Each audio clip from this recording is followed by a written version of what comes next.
ભાઈ લોગ તમે છોકરી જોવા જાય ને તો પેલા તમારી હારીને જોજો, કેમ કે મારા લગ્ન થઈ ગયા ને પછી મેં મારી હારીને જોઈ વળાક એકદમ.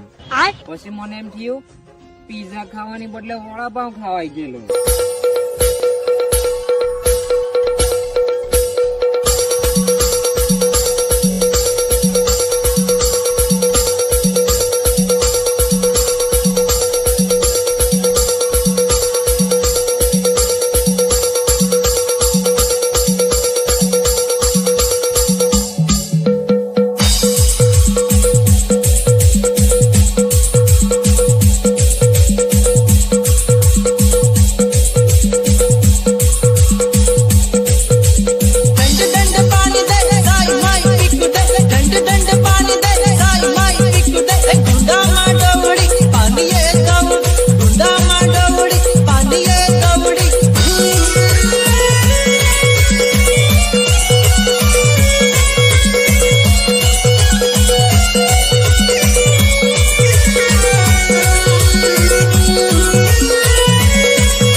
ગામમાં કોઈ છોકરીની વિદાય થાય તો એના ઘરના કટ્ટાટા ગામમાં છોકરા વધારે રડે. કેમ ખબર? એ લોકોને એક માલ નાહી જાય ફળિયામાંથી.